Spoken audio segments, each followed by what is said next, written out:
Hello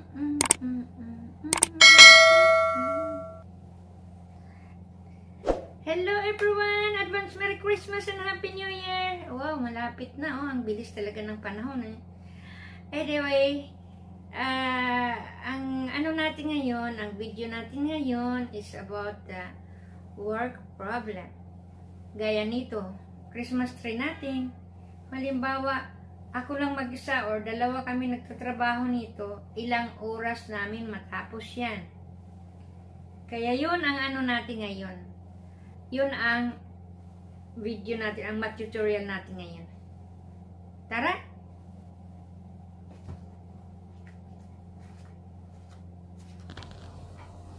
Hello everyone! Welcome back to my channel. And today's video is about algebra. It's about work problem. That involves two people.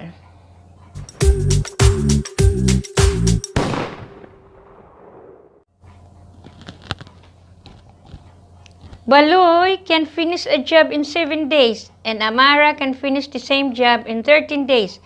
How many days the job will be done if both of them will work together? So dito, the given dito is the number of days that Baloy can finish the job alone is 7 days. And Amara, she can finish it alone in 13 days. Ang question dito is how many days the job will be done if both of them will work. So that is the total time. If both of them will work together. So anong oras, ilang oras kaya nila matapos kung dalawa sila magtulungan.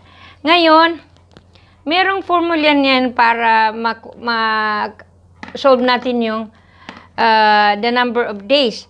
Now, for the work problem, the formula states that 1 over the total time the first person can work plus 1 over the time the second person can work is equal to the 1 over the time when they work together.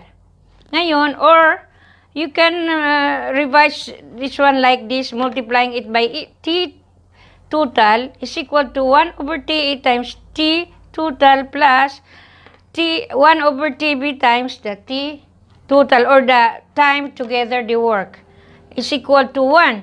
So, ito yung ano natin, formula ng work problem. Ngayon, siyempre meron tayong given na for the number of days for Amara, which is 13, and the number of days for Baloy, which is 7 days.